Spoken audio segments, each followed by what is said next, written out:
Okay, we are live.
And we're just going to wait maybe like 2 more minutes for some more people just to come into the meeting.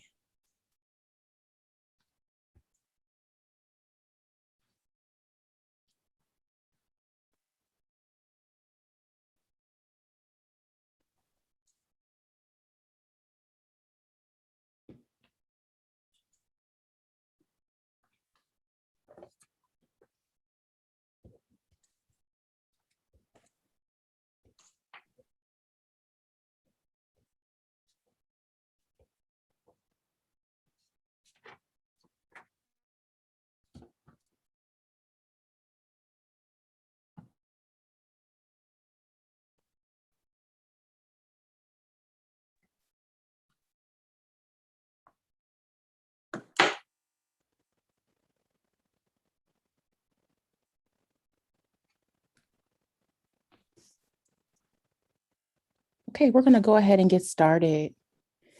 Good evening, and thank you for joining us. My name is Margot Somerville, and I am your president of Akron City Council. Today's session is the second of 2 community engagement informational sessions regarding the American Rescue Plan Act funding and what it means to the city of Akron. The infusion of federal funding through the American Rescue Plan Act, also known as ARPA, presents a once-in-a-lifetime opportunity to strategically invest $145 million into our city. We will be holding in-person listening sessions that will be held in all 10 of our wards. We understand that each community is different and has different needs. So please make sure you also attend the session in your ward. Your input is critical in this process. We need to hear from you, and we have made all provisions to capture your input. You will hear more about how you can share your ideas throughout this presentation. At this time, I would like to take an opportunity to acknowledge Akron City Council members who are online with us. We do have Councilwoman Sharon Connor from Ward 10, Councilwoman Tara Mosley, Ward 5, Councilwoman Linda Amobian, Council at Large. Thank you so much, council members, for joining. I now want to introduce our panel. We have council leadership, Jeff Fusco, who is councilman at large, but also vice president of Akron City Council. We have Mike Freeman, who is councilman of Ward 9, who also is president pro tem for Akron City Council. Shelley Goodrich, deputy director of City of Akron Finance Department.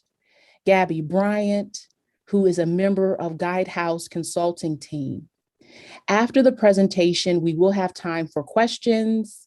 We ask that you make note of your questions and you hold them for the end of the presentation. At the end of the presentation, you will actually be able to type in your questions directly into the chat. Our Chief of Staff, Dr. Joan Williams, and our Council Clerk, Sarah Biviano, will direct your questions to the appropriate panelist. At this time, I'm going to turn it over to Deputy Director Shelley Goodrich. Thank you, President Somerville. Thank you, everyone, for joining this informational session today. Again, my name is Shelley Goodrich, and I'm the Deputy Finance Director for the City of Akron. I wanted to spend just a few minutes with you all, bringing you up to speed on the competitive process we went through to find the consulting firm Guidehouse, who will be leading the session this evening. As soon as we knew that we would be receiving this money from the federal government, the mayor tasked myself and the law department to develop a request for qualifications to find a qualified firm to help guide us through the process of distributing this money in compliance with both the complex audit requirements of the federal government, but also helping us to determine what projects can be eligible for the funding. A request for qualifications is pretty much a call for proposals. We sent it out to the local and national business community for firms to do the work as outlined in the request. The city worked diligently to develop a comprehensive request for qualifications document that was distributed both publicly online and to certain firms who have experience in this line of work. Responses were due on June 4th, 2021.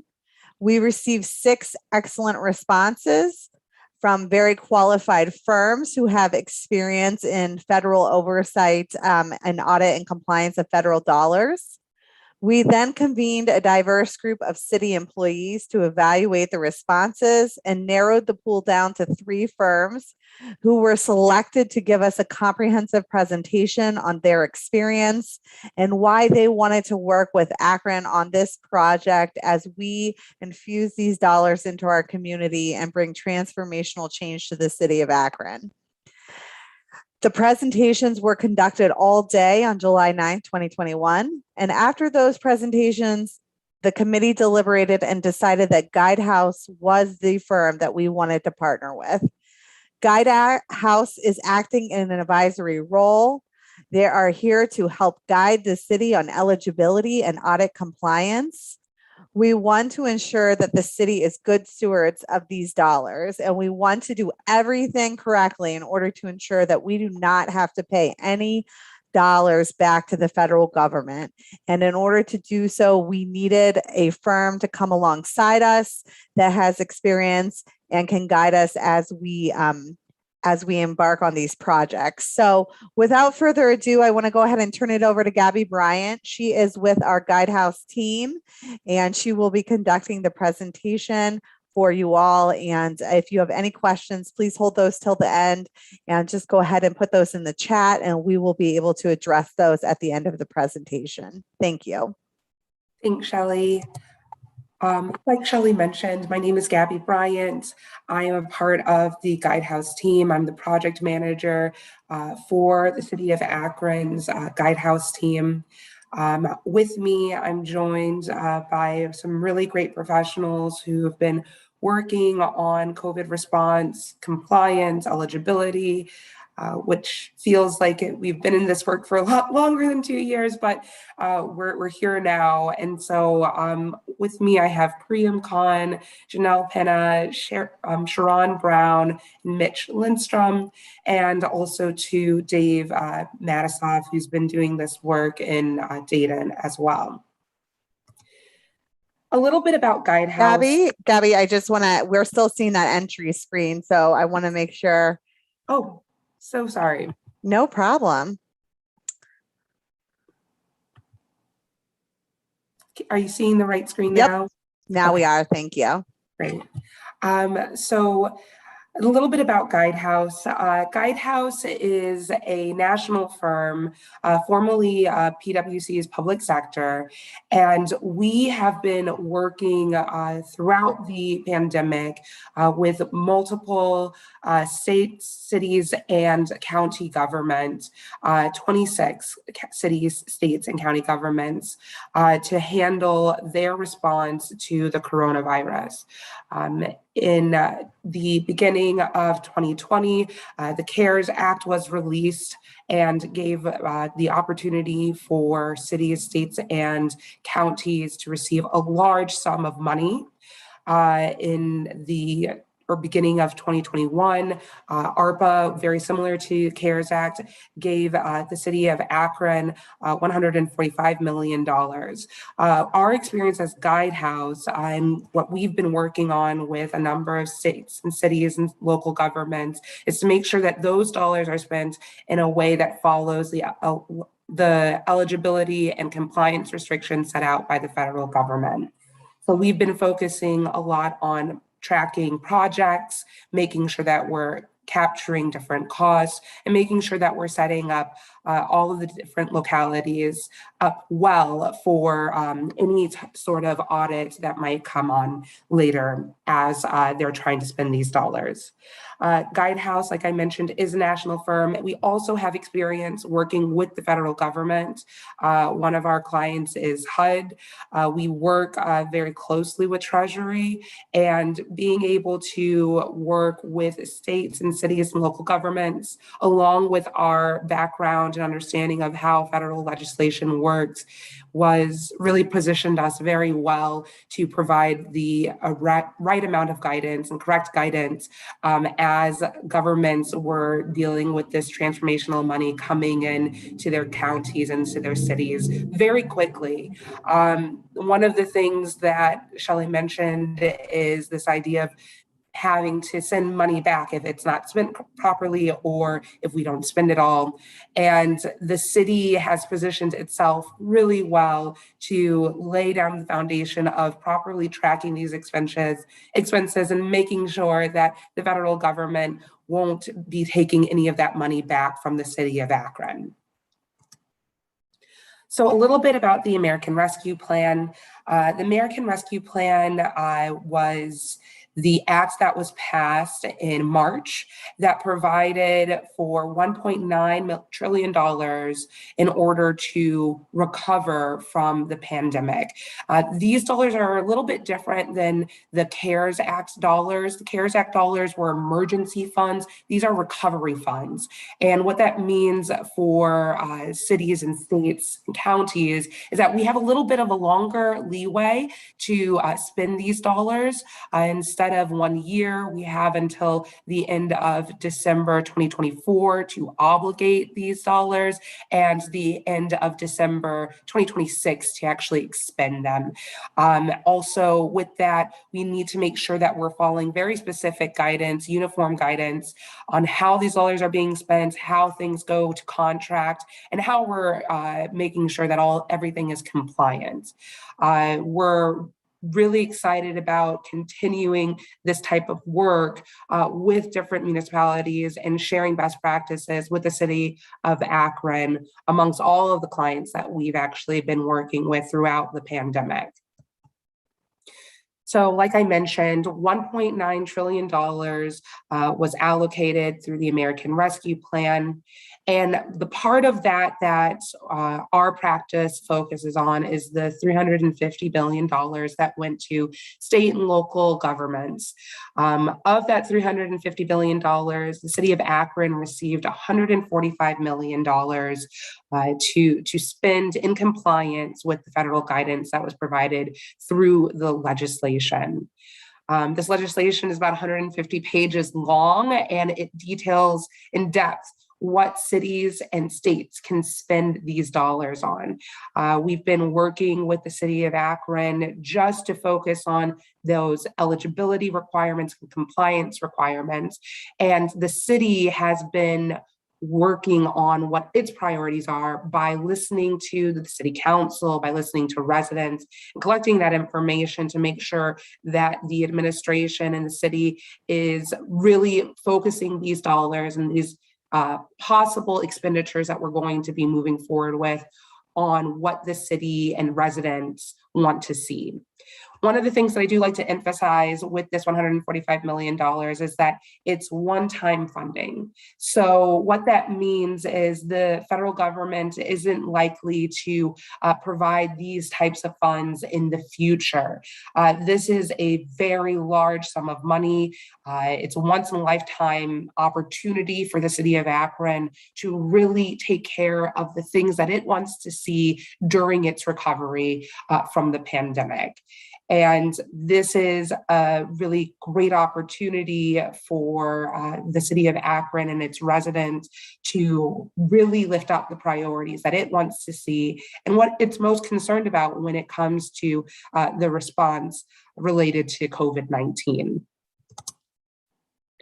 So I mentioned a couple of times, the legislation goes into depth a little bit about what is actually eligible.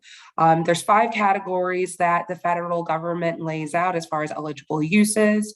The first category is, of course, support for the public health response. So we are still in a public health emergency. And with that, that means we need to make sure that we are providing funds as the city sees fit and sees as reasonable to address that public health. Making sure that we are providing the opportunity for people to get vaccinated, providing contact tracing, all of those types of things that goes into a public health response. Additionally, we know that a number of businesses were shuttered. Number of people lost their jobs during the pandemic because of the negative economic impacts, and the federal government has laid that out as a second route for eligible expenses. So these can include anything from providing support to small businesses to be able to reopen safely, to providing direct assistance to residents who are facing difficulties because of job loss. Next is premium pay for essential workers. That is pretty self-explanatory. The fourth category that the federal government lays out is that revenue loss. And this is an actual equation that the federal government has laid out using a base year from the city of Akron's base year of 2019 before there was a pandemic, and comparing that to future years to see what is the actual revenue loss. And this is a really important category because it's ensuring that the city government is able to continue to provide the services that are essential to make sure that the city runs as it should.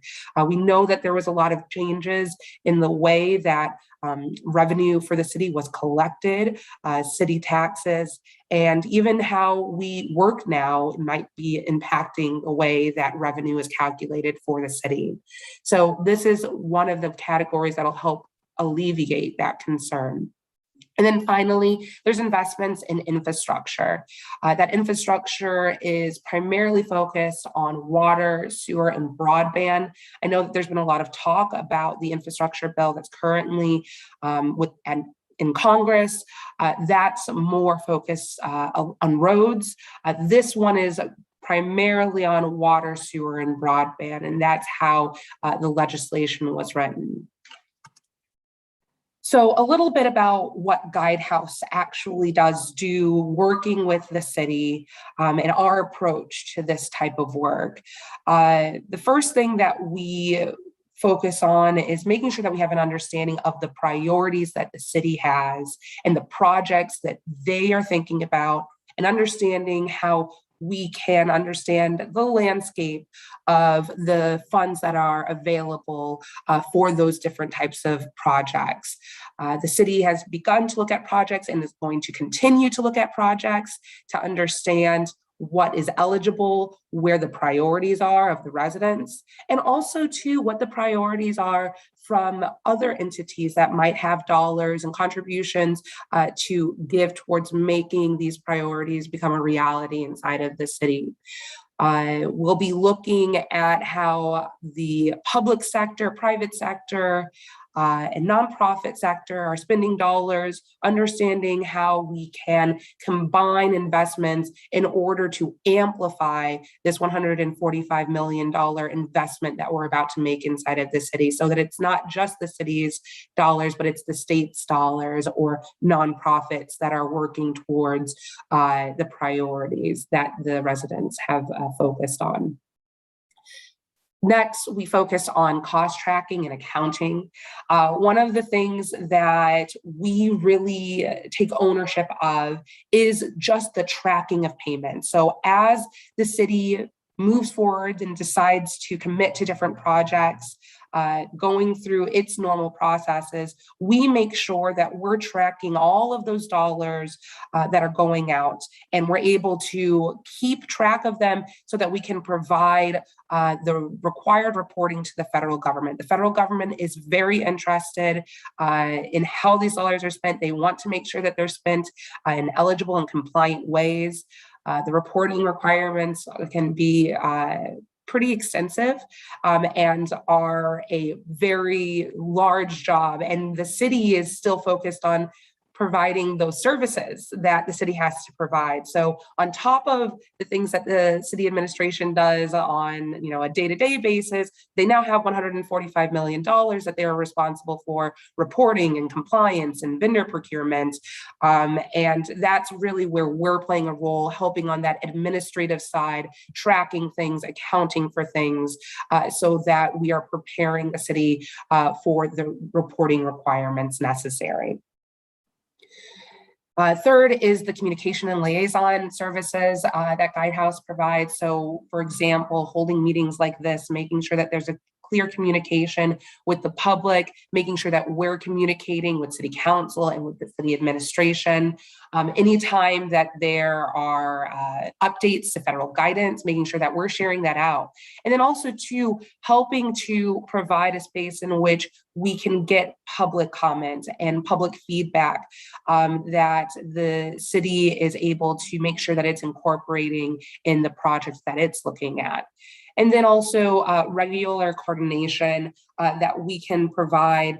We're actually still in the interim final rule. We're not even at the final rule yet. So the federal government still has to release final guidance and has been known throughout the course of the CARES Act to release multiple FAQs. And we've already seen a number of FAQs, frequently asked questions, come out because of the American Rescue Plan, and making sure that we're kind of always staying up to date and understanding and translating what that means for our clients with the city, but also to sharing the knowledge that we have across the nation so that we are moving to kind of together in a way that really is coordinated. Finally, 4 is the guidance and training. So we want to make sure that we're setting the city administration up well for future audits. Audits can happen, 5 years, 10 years in advance from when we start this project.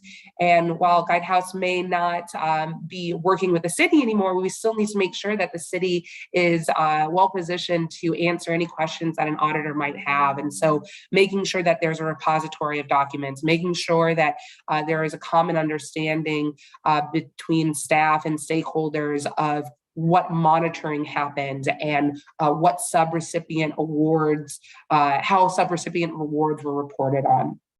And then the fifth is, of course, the compliance monitoring. So like I mentioned, we'll be writing memos, we'll be helping subrecipients with making sure that they are providing the correct information for reporting requirements, and just setting the city up well to succeed so that there are no audit issues in the future. So part of what I mentioned, that third bullet, was the community engagement and creating good pathways for the community to be a part of the expenditure of the American Rescue Plan dollars. So we have, with the city, come up with kind of 4 main areas where we're going to be focusing on community engagement. The first, of course, are these public information sessions. We've had a couple of meetings with City Council already. We're going to continue to have those meetings with City Council, talking about and exploring the priorities that the administration and the council have laid out, and seeing how they relate to the legislation. We're also going to be doing things like this, and like we have mentioned, we're going to be in person at the wards, and that's something that I'm really looking forward to. So we're going to be doing 10 meetings in person at each ward, making sure that we are available to answer questions and provide guidance. In addition, there's going to be a public project spending dashboard that you all will be able to access on the City of Akron's website. Next will be a racial equity framework that we're working in tandem with the city to create.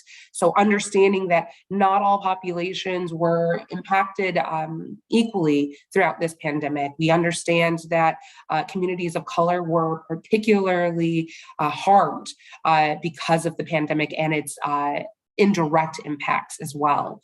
So we want to be thoughtful of that as we're looking at projects. We want to be thoughtful about that as we're thinking about every single step of this process, from procurement to project design.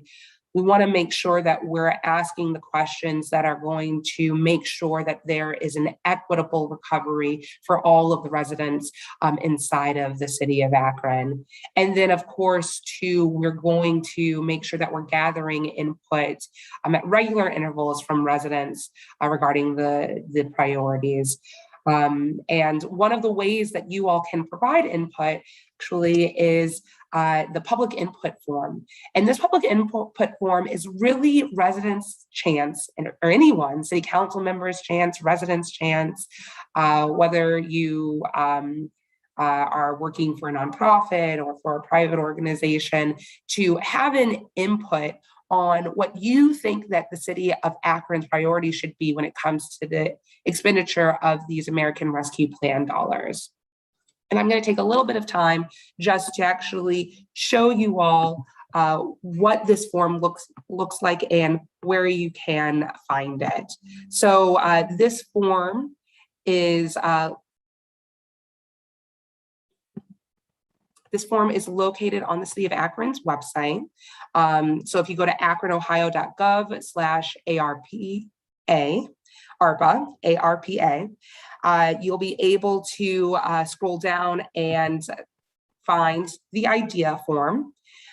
This form will allow you to provide just very basic information, your name, your email address, your phone, so that we can contact you and ask you more questions if we want to pursue or get more ideas from you and understand better the idea that you've shared with us. You'll share kind of what organization you're with. You'll share where this program or project will happen. And really, you'll just be sharing what you would like to see these dollars be spent towards. It's only 2 pages. It only takes probably about 10 minutes to fill out if you have a project idea. We are really looking forward and really excited to hear from the residents.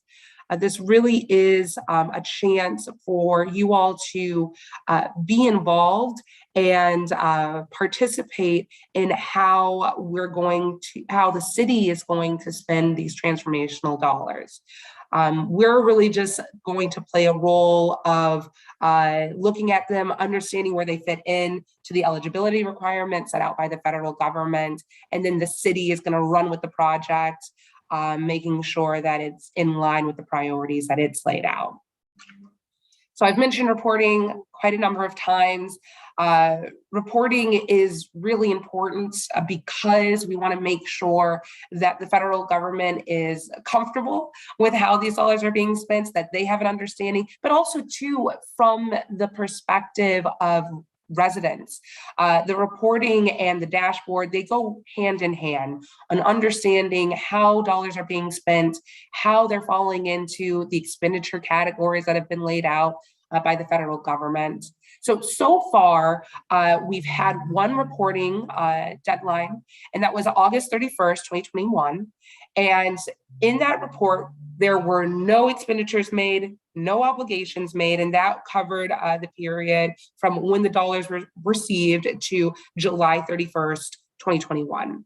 And the reason that I want to emphasize that is I want to make sure that everyone on this call understands that we are still very much in the beginning processes of understanding and hearing from the community, hearing the priorities, and picking which projects we're going to be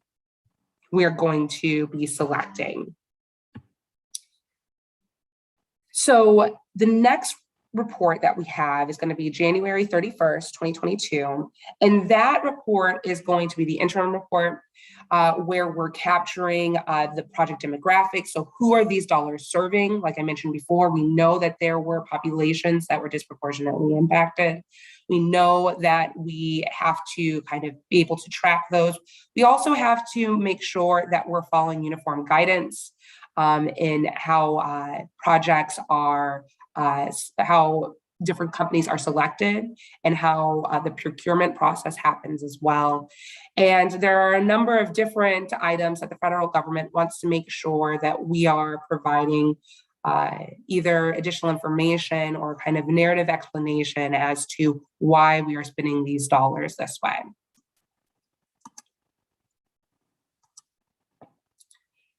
So, like I mentioned, we are very much at the beginning parts of this process.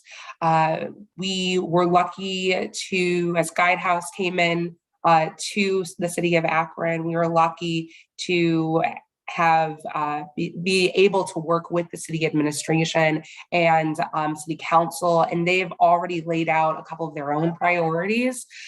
They've been talking with residents. They have their ears to the ground, and so they know what they want to see, what residents want to see in their communities. So a couple of areas that have really come to the forefront have been public utilities, park and public spaces. We know that our parks and our public spaces were really used during the pandemic because it was our only way of kind of escaping from our lockdown in home. And so we want to make sure that we are saving those spaces, creating and making sure that they are protected and in good operating function. We want to make sure that those small businesses have a chance to grow. So that's been another priority that's been laid out by the city and by city council, making sure that we're working with small businesses to make sure that the economy of Akron is really strong. Housing, a number of people faced personal hardship, losing employment, possibly losing family members. And this had a really big impact on the stability of neighborhoods, of being able to access housing, being able to stay in housing. And of course, we've also seen an increase in violence in some of our neighborhoods, and we want to be thoughtful of how best to approach that and to hopefully reduce that. That's one of the projects that we recently did a presentation to City Council on, actually just earlier this week. And then, of course, access to healthcare and social services. Like I mentioned, we're still in the midst of a public health emergency. And so we have to make sure that we're providing people with the services that they need in order to stay healthy. And also those full kind of wraparound services that are going to be able to support the residents of the city. So with that, I believe I'm at my time, and at the end of the presentation, I want to make sure that we have plenty of time for questions. And so I'll pause here and turn it over to our moderators to send over the first couple of questions. Thank you so much. So now's your opportunity to go ahead and type your questions into the chat. Our first one comes from Jody, and she asks, are there any provisions as to oversight in terms of a body of elected officials or one administrator? I'm actually going to ask if Councilman Fusco can answer that question for us. Yes, thank you, President Somerville. Yeah, Jody, thank you for that question. That's very good. The state of Ohio, the federal government, and our charter, the Akron City Charter, dictates how we perform our duties. The Akron Charter is voted on by you, the voters of Akron, and the way it works is that something is proposed in the annual budget, in the operating budget, which primarily takes care of payroll, and then the capital budget. Every year, city councils presented these budgets, and we go through them line by line, and we ask questions, we get responses, and then we vote on those, and we amend budgets from time to time. The operating budget, we will see and we'll get updates on those pretty much quarterly, I believe.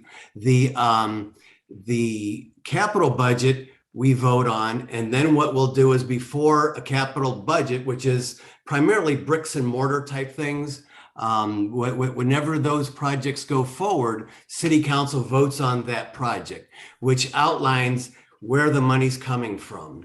So is there oversight? Is there transparency? Yes, there is.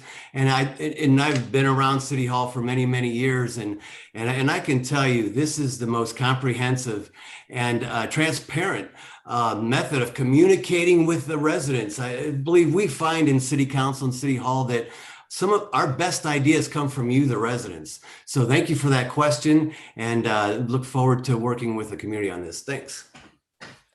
Gabby, can you also address that question from the perspective of any stipulations in the federal guidance with regard to administration of the funds? Yes, so the federal guidance basically says that we need to follow the city's laws as far as how you guys already spend money. So we need to make sure that we are following the charter. We need to make sure that we're following kind of local laws and how these dollars are expended. From a federal perspective, as far as the actual administration or expenditure, they are more focused on the reporting. There are rules, of course, when it comes to making sure that procurement processes are fair, and that is something that is covered in kind of the uniform guidance. And something that the city has been very proactive about addressing, making sure that we are providing opportunities for different vendors throughout the city to participate in projects. Thank you. Jody has another question about the input form and whether the information goes to Guidehouse or to the city officials. The information goes to both. So everyone, the city officials have access to it. We review it with them. We do not make any changes to it. We just review it for eligibility. And then the city administration decides, is this something that we want to pursue? How might we want to pursue it? We just kind of compare it to what the legislation says, make sure that we can kind of slot it into the right expenditure category. And then the city makes the ultimate decision of whether we move forward or not with it. Thank you. Nisha Garrett asks, oh, I'm sorry. Go ahead, Sarah. Okay. She asks, what metrics will the mayor and Guidehouse use to determine equity? How will the equitable distribution of funds be determined? I'm really glad you asked this question. So we are in the process of creating a racial equity framework that is representative of what we're seeing with the city of Akron. And that there is no easy answer or simple answer to how to make sure dollars are spent equitably. The way that we are approaching it is we want to first measure harm that happens. We know that, like I mentioned, certain communities were disproportionately impacted. We want to understand what that means, how that showed up, where we're seeing that from each one of these categories. So everything from public utilities to the use of parks and public spaces to housing and violence prevention. And once we have an understanding of how that harm can be measured, we want to move on from there and think about what are the root causes that we can begin to address. So like I mentioned, these dollars, we have a little bit of time to spend them. So the city wants to be very thoughtful about how they're spending it and what they're using on. There, of course, are immediate needs that we have to address with the pandemic, but there are also some longer term things that I think the city wants to address, as far as making sure that we're addressing some of the root causes of why different communities are impacted differently when we have pandemics or when we have recessions happen. So that's going to be the next thing. And of course, in this process, we are going to be looking for public input. We're going to be looking towards the city residents and nonprofits and public sector people to really weigh in on what they're seeing in their communities. And so part of what the federal government requires and how we measure, because you asked specifically about metrics, is we measure where the dollars are going. So you'll know that on a ward level, you'll understand where the dollars are going from a perspective of which communities are receiving those dollars. We have to keep track of those demographic information that we're providing as well. So for example, when we're looking at, perhaps providing grants for housing rehabilitation, we're going to be asking information as far as possibly income level or race and ethnicity, so that we're able to provide both the city residents and the federal government with information about where these dollars are going and who it is that they're serving. We're also, one of the things that I really do want to bring up as well, because you talked about metrics, is the violence prevention program. One of the things, there are many requirements for kind of each of the different buckets that this federal government has laid out when it comes to the American Rescue Plan.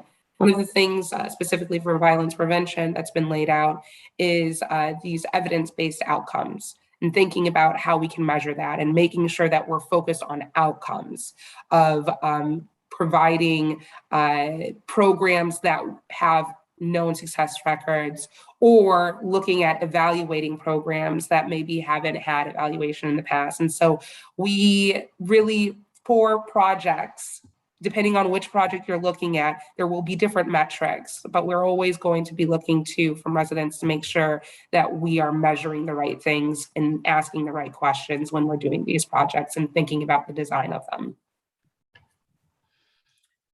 Thank you, Gabby. Our next question comes from Bryn Olson, and Bryn references the American Rescue Plan Management Strategy and the fact that the third item in that strategy is communication and liaison services. So the question is, does the city of Akron plan on hiring an ASL translator?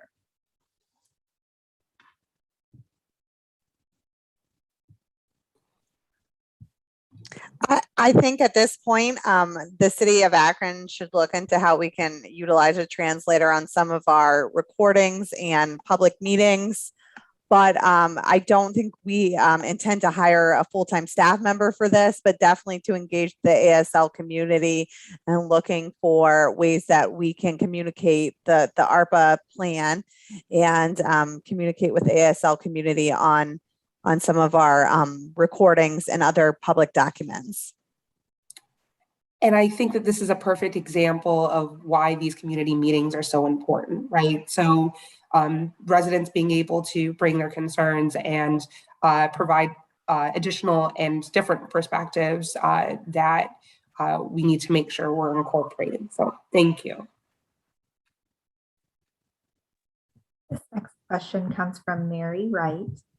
She says, how can we weed out so many absentee landlords, and the problems they present. Do landlords eligible to receive funds but don't use them for their homes? How can we find and assist seniors who may be restricted to their homes by health problems? Some have folks to come and check on them, but they don't do tasks in the terms of caring for their homes. So one of the programs that we will be exploring and researching and launching is the Housing Rehabilitation Grants for Qualified Homeowners Plan. So our goal would be to be able to use some of the ARPA funds to assist low income and housing in certain qualified census tracts, which is the majority of the city, to go ahead and and help homeowners do rehabilitation of their homes. So that is something that we know is a need in the community. That is very important. And that would be also looking at our senior population and how we can potentially help them with caring for the exterior of their homes. Thank you, Shelley. At this time, we don't have any more questions in our chat. We'll give our participants one last opportunity. And if you do have a question and we don't get to it tonight, we do have your email on file and we'll respond to your questions in emails. But at this point, I'm not seeing any further questions. Hey, if we don't have any more questions, again, great questions. Thank you so much for joining us. And we look forward to working with all of you as we collectively work to build a better and a stronger Akron. Have a great evening.